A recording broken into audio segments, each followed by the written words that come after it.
Order, order. I will call Fay Jones to move the motion, and I will then call the Minister to respond. There will not be an opportunity for the member in charge to wind up, as is convention in 30-minute debates. And I can see there are a lot of people who want to make interventions. If you could keep them snappy, to be fair to obviously the member who's leading the debate. Order, order. Fay Jones to move the motion. Thank you. Thank you very much, Mrs Murray. It's lovely to see you in the chair this morning. I beg to move that this House has considered energy support for off-grid homes. I'm particularly delighted to see you, Mrs Murray, but also the Minister, and can I welcome him to his place. He and I do have a history of working together in Parliament. Last time we did a double act was the Loyal Address back in May, so it's lovely to see him in his place. Judging by attendance of all members, and I should say I do intend to be as generous as I can. I do want the Minister to be fully aware of the strength of feeling on this issue, so I hope to be as generous as possible in taking interventions. But it's evident that this subject shares the cross-party support right across this House. But as a country, we have faced a multitude of challenges over the last few years, and although often faced with bleak forecasts, the government has done well to steer us through these obstacles. The global energy crisis is no different a challenge. While Russia's aggressive and brutal invasion of Ukraine shocks us with its barbarity, it has had very real impacts on our energy markets. And while we and others adjust and rightly manoeuvre away from Russian energy dependency, we must overcome the logistical challenges in our way. We are fortunate in this country that our dependency on Russian gas was minimal. However, global supply disruptions, high energy prices, geopolitical turmoil, and an as-yet unrealised energy transition away from carbon-intensive sources are causing real concern for my constituents and many across the United Kingdom. I'll happily give way. Congratulate the Honourable Lady, and the fact that so many people are here is an indication of how important it is. We in Northern Ireland, as the Honourable Lady asked me beforehand, will it be Northern Ireland? Of course it will. We have 68% of people in Northern Ireland are oil dependent. I live in a rural constituency which has, in the outskirts, the off-grid refers to those who depend upon coal. While government has made a massive step to help, and I appreciate that, does the Honourable Lady think that perhaps maybe the government needs to monitor this over the next few months to ensure that those people who are needing the help most get it? Thank you. I thank the Honourable Gentleman for his intervention. Absolutely, I do agree with him. I'm pleased to see two members from Northern Ireland here this morning. And from my place on the Northern Ireland Affairs Committee, we discussed this with the Secretary of State for Northern Ireland yesterday. Yes, I'll happily give way. Thank the member for giving way and for bringing this important issue. As the member said, 2/3 of Northern Irish homes are on oil, and of the third remaining, half use keypad meters. My Assembly colleagues had brought forward a proposal to issue a voucher in consistent support that we're giving to gas customers and based on the Northern Ireland High Street voucher scheme that we used last year. Is the member aware of any modelling that might be being done to allow government to issue support in this way directly to households that they can use with oil suppliers in their area? I thank the Honourable Lady for her intervention. As I say, we discussed this in great depth on the Northern Ireland Affairs Committee, and I hope we continue to do so under the auspices of that committee. I'm not aware of that modelling, but I would be very keen for the government to explore all options to see how this can be rectified, because really parity is, I'm sure, what all members in this chamber here today are keen to ensure. Because there is a feeling of unfairness within the many rural households across the country that we collectively represent. Approximately four... Yes, I'll certainly give way. Thank you very much for giving way.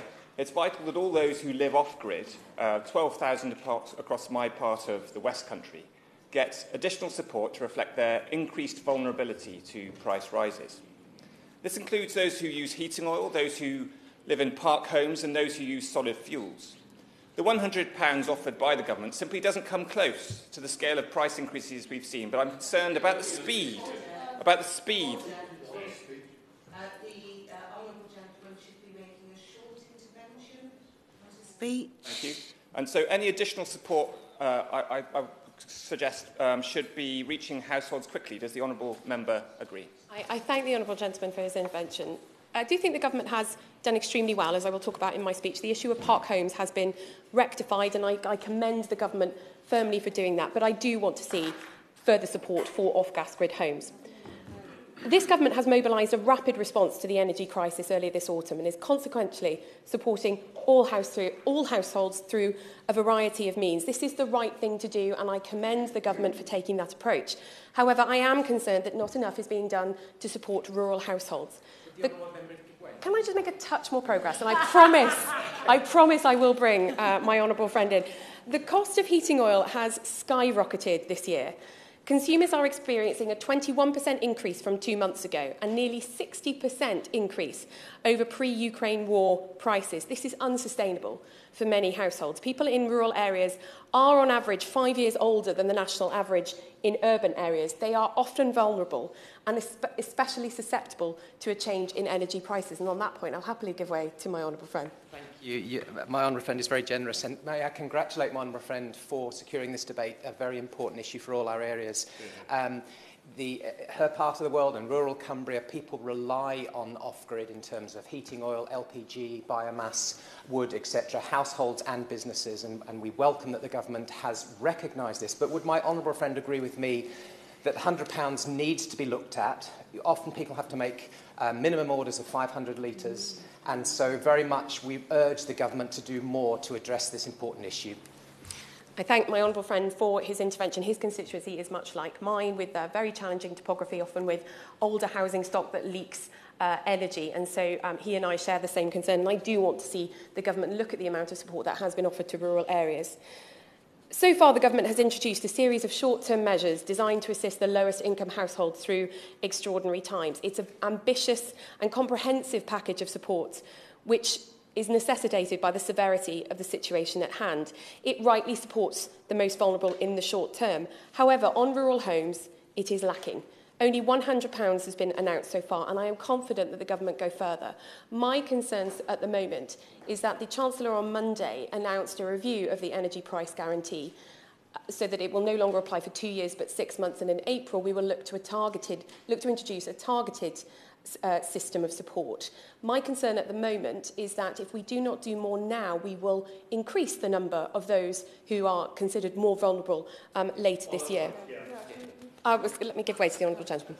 Very briefly, the members making an excellent speech. It would be very well received in my vast and very remote constituency if a government minister would agree to come north and meet with the Citizens Advice Bureau organisations. It would mean a huge amount to people. I would be willing to offer bed and breakfast and maybe a dram to any visiting minister. I thank the honourable gentleman for that information. I'm sure the Minister will cover it in his speech. And I will go on to talk about some of the groups that are able to input into this debate in a few moments once I've taken the intervention from my honourable friend. I thank my honourable friend for giving way. Can I commend her on securing this debate? Because many of my constituents, those particularly who use heating oil and those living in park homes, are extremely worried about how they're going to cope with costs. I am grateful to the government for the support that has been announced, but is it enough? And there's more clarity needed and further certainty to know what protections there are for these residents in future. Well, my honourable friend hits the nail on the head. I do think the government has taken some extraordinary, comprehensive steps. However, there are some gaps, and she is right to highlight those. In the last few days, to the honourable gentleman's point, I've met with Liquid Gas UK and National Energy Action. It's become apparent that the short-term approach that the government has taken is universally welcomed, but there is more to do. The NEA was very quick to outline that for my constituency of Brecon and Radnorshire, we have one of the highest levels of off-gas grid properties in the UK. Up to 2/3 of my constituency are dependent on heating oil to heat their homes. I will give way. And again, congratulate her on securing what is a really important debate. But I just wanted to add something, because there's a lot of, obviously, members here talking about very rural constituencies, but mine actually isn't amazingly rural, lying on the edge of York. But we still have a lot of off-grid communities that don't have access to, are reliant on that off-grid energy support. So I just wondered whether that adds weight to her argument that we're not just talking about remote rural communities here. It affects vast areas of the country. My honourable friend is absolutely right, and I'm glad he's pointed that out. I think that's a very important point. My constituency is heavily rural, but you only need to live half a mile or a mile outside of one of my larger towns to be off the gas grid. So this isn't a remote rural problem. It's something that affects a huge amount of the population. And I'm remiss in saying, Mrs Murray, I think this probably affects a large number of your constituents as well. Even more reason why we are delighted to see you in the chair today. So, but as the Countryside Alliance, forgive me, the Country Land Association reports that 70% of rural housing across the United Kingdom is off the gas grid and has to use alternative heating methods such as oil. But we mustn't forget those who heat their homes using LPG or wood pellets. They are currently not receiving the equity of support that more urban households or those on the gas grid are receiving. Yes, I will. I'm very grateful, and like many others here, I'm delighted she secured this very important debate today. And my seat, Edinburgh, is very like hers, a high proportion of people off-grid. But there's a particular issue around dual-purpose properties, where there may be a farmhouse that's providing accommodation above a pub, and how that will be able to be supported by the very, very welcome support scheme by the government. And it would be helpful maybe when the Minister winds up if he could address that point. I thank my honourable friend. I've never had such a workout in Westminster Hall in all my life. I'm rather warm. But I thank my honourable friend for that intervention, and I know the Minister will have heard that point. It's also, I think, important that we consider this from a commercial aspect, because there are an awful lot of businesses who heat their homes, heat their businesses or their premises via heating oil, LPG, pellets, whatever it might be. And we mustn't forget the rural economy. We do that at our peril. I just want to mention a particular case of a constituent of mine who has contacted me about the cost and the availability, I should say, of her heating oil. She lives high up in the Black Mountains where the weather is more severe. It's colder, it's a beautiful place, but it's in an austere position without a connection to mains gas. She told me earlier this month that she's bought 500 litres of oil, costing £500. This will barely last her through the winter, and she's deeply concerned as to how she will afford to keep heating her home this winter and for the remainder of the year. Between May 2020 and May 2022, the average price of heating oil in the UK has increased almost 250%. Some communities are reporting increases in LPG costs of around 200%, and the price of logs has more than doubled for many. It's therefore vital that off-grid homes in rural areas do not lose out on this vital support. I will give way. I thank my honourable friend from Brecon Radnorshire for actually hosting this exceptionally important debate. And like her, I had many of my constituents on Isle of Mon have been writing to me. 60% of my constituents rely on off-grid energy heating, and many have been in touch. The average cost of filling an oil tank has almost doubled this year. And whilst they're grateful for the £100 heating oil payment, it is simply not enough. So what I'm going to be asking the Minister on behalf of my constituents and those in other rural constituencies across the UK, just the Minister agree that a price cap should be applied to off-grid heating oil and LPG, mirroring that applied to gas and electricity. Well, I thank my honourable friend for that intervention. I hope also that the Minister does address that point. It's very important to remember that those living off the gas grid are not subject to the protection of the energy price cap. So I hope the Minister does acknowledge that point. I do want to allow some time for the Minister to respond. But a point I would very much like to impress upon the Minister this morning is that rural areas are not wealthy areas. It's simply misleading to think that just because we live in beautiful homes, we do not suffer some of the social pressures that the rest of the country does. Rural poverty is often masked by the relative affluence of rural areas and by a culture of self-reliance in rural communities. But Mrs Murray, self-reliance cannot be how my constituents stay warm this winter. Rural homes are often older, damper, draftier and more poorly insulated than in urban areas. In the long term, it is right that those issues are addressed to improve overall energy efficiency and to decarbonise our homes and save money for our constituents. However, the short-term needs of people who live in rural areas needs addressing now. Yes, I will give way. I'm very grateful to the honourable member just before she reaches her conclusion. Her constituency, albeit in Wales, will be similar to mine in Angus, where the houses that rely, 3,500 houses that rely on oil in Angus, are in the more remote places, further up the glen where the weather is much colder. It's a double whammy for people. So does she agree with me that the government, when it reviews this, really should look to accept that the £100 doesn't cut it and we need a far more significant intervention in the oil market? I do agree with the honourable gentleman. I believe that there is a chorus of unanimity here this morning, and I hope that the Minister has heard that message. My great concern, the honourable gentleman underlines my great concern, which is that if we do not do more now, we will create a bigger cost on the Treasury later in the year. When the Chancellor moves to a targeted package of support for the most vulnerable, we will have increased that amount of people if we don't do more now. So I am very concerned, and I would look to the government to take more urgent action. It is clear, I think, Mrs Murray, from the strength of the debate today that there is a unanimity right across the House. I think it's absolutely imperative that we speak for rural communities and we make sure we deliver equity for those who live in rural homes as those who live in urban. And I would urge the government to reconsider whether there is more that could be done to support rural households and perhaps, as the Minister is about to get to his feet, to outline how the £100 payment is going to be delivered, because we haven't yet got that detail from the department, and I would like to see that uncertainty ended. Yes, I will. Thank you. I'm so grateful to my honourable friend. She's doing a wonderful job of representing the interests of millions of rural and urban residents around the country are not on the grid. May I just pluck into the conversation, as it were, the fact that last Friday I held my winter support summit in my constituency, where I brought together all of the organisations who can help people, from charities to businesses to schools to councils.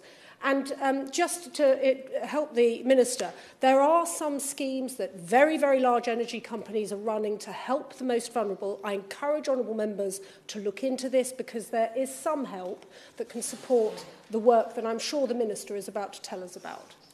I thank my honourable friend for that intervention, and I think it gives me opportunity to pay tribute to all those who are supporting vulnerable individuals through this winter, whether they are in rural or urban areas. We couldn't get by without the support of many of the charities and the social organisations who are supporting those who deal with fuel poverty issues. And so I will sit down. I think hopefully I've allowed all members to speak. But, Mrs Murray, I hope that the Minister is clear on the strength of feeling on this issue. It's absolutely imperative that the government comes forward with a package of measures that matches what it has done so far. It has been ambitious and comprehensive in supporting those who live on the gas grid, and I would like to see that replicated for my constituents who live off the gas grid. Thank you. The question is that this House has considered energy support for off-grid homes. Minister.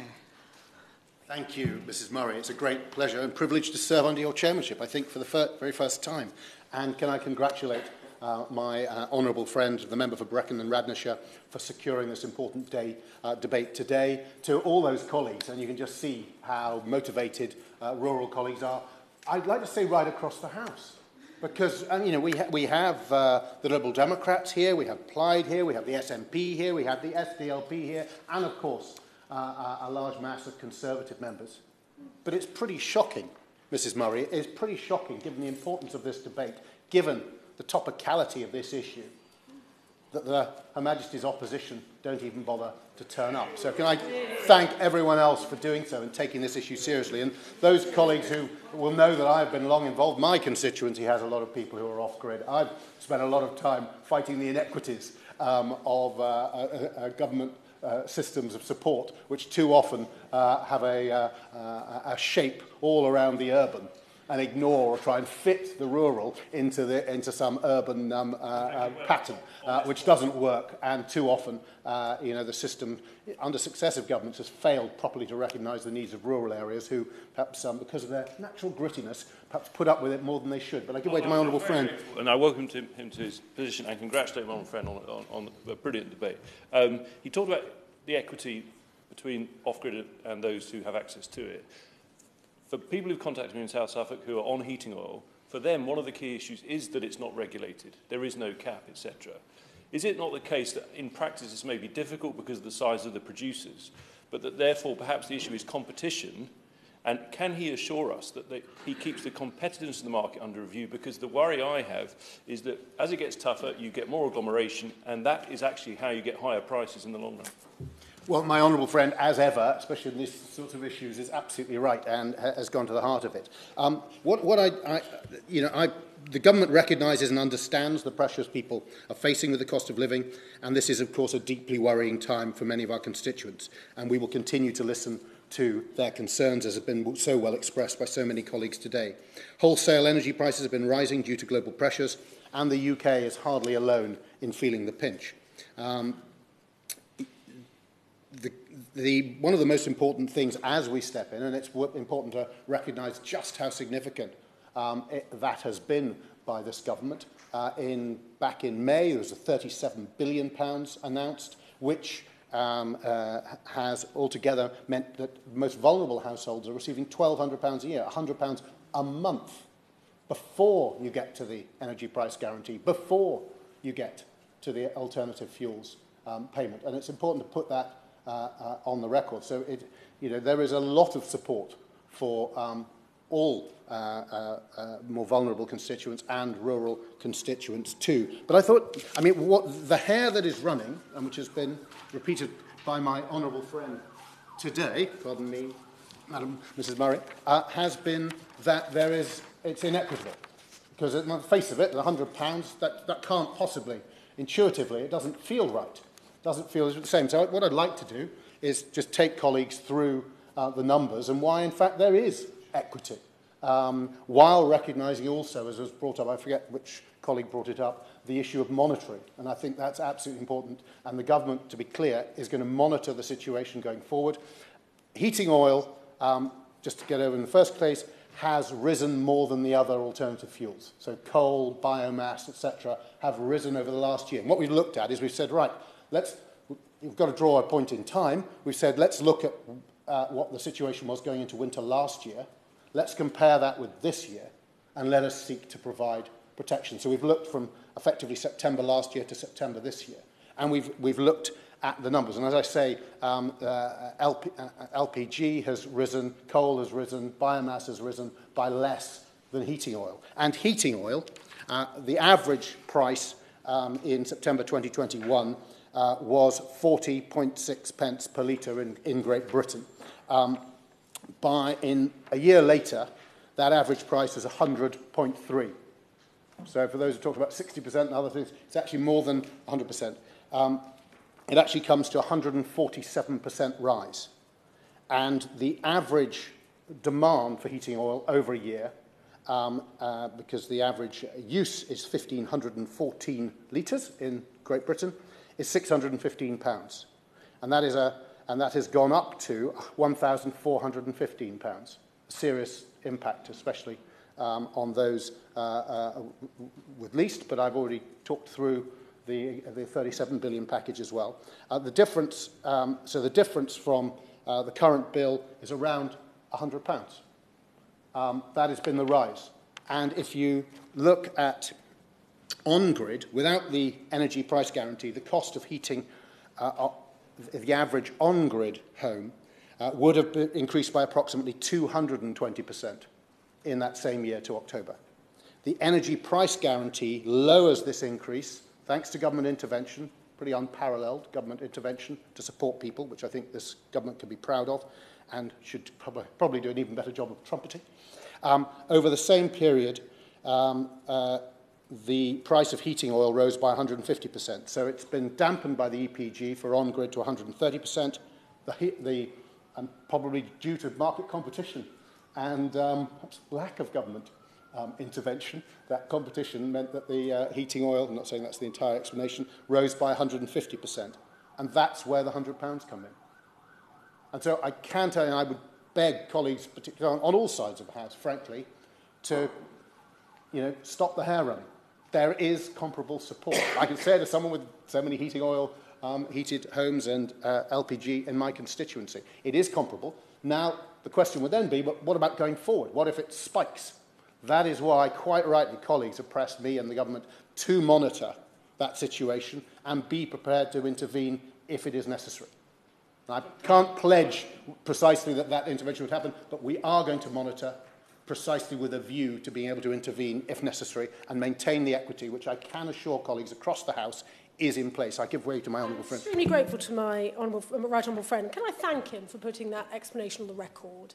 Because the figure of the £100 has been, I think, pretty totemic. And I'd ask perhaps if he were able, in his copious free time, to provide us with a Dear Colleague letter, which we can all share with our constituents, because that's a very technical response.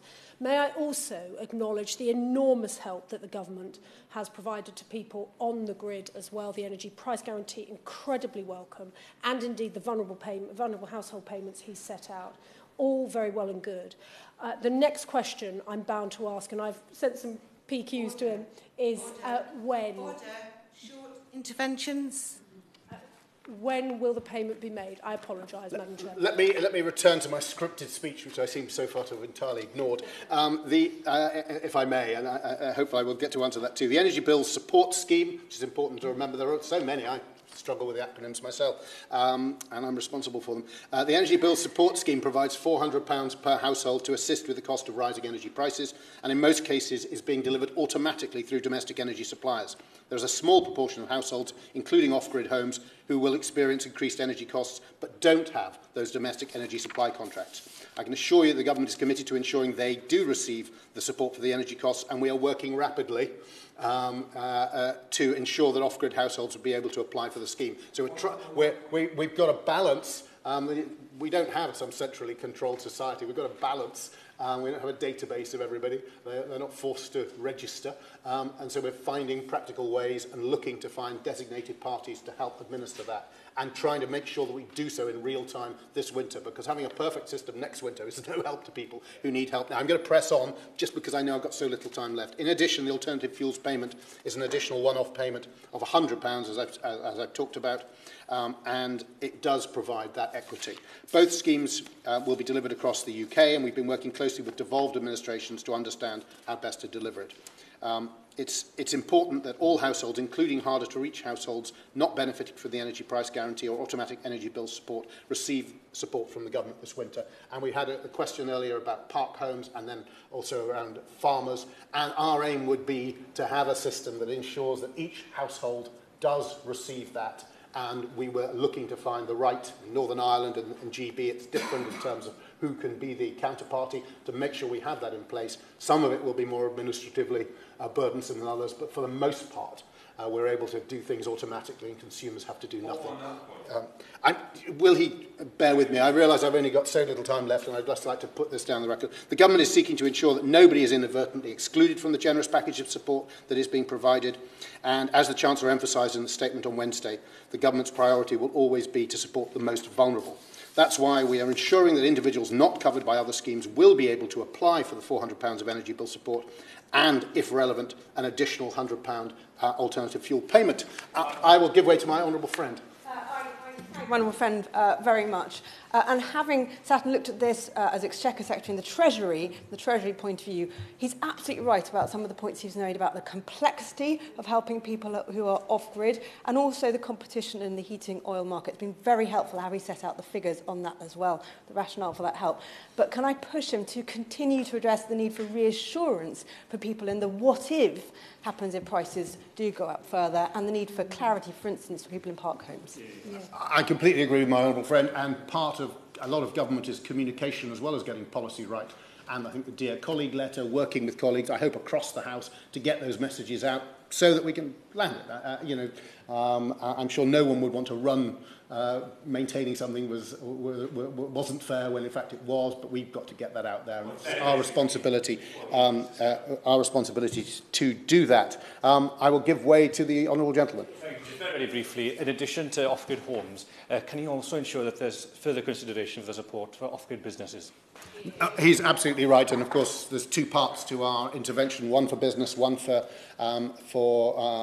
homes. And if the homes is complex, businesses gets even more so, with a vast variety of contracts. And I know a very limited time, but I just, having come into this department recently from other departments which dealt with base, I have just been amazed at the quality of work that has gone in by officials. They've been working nights, weekends, day after day. I'm just on the receiving end of these submissions and feel a bit knocked down. They are producing them succinct and dealing with very complex issues, balancing acts to make sure that we balance timely intervention against perfection. Perfection isn't possible. What we can do and what we will work with the help of colleagues is be transparent about it. I'll give way quickly. Thank you, Minister. In terms of the way that oil customers have to pay for their oil up front, is that factored in anywhere in the support that comes to constituents? Well, trying to get that payment to them, they have, those who have bought ahead, we've got to try and just, in terms of timing, we can't exactly time when they are purchasing. What we can seek to do is make sure that they're getting comparable levels order. And monitor it going forward. The sitting is suspended until 2:30 p.m.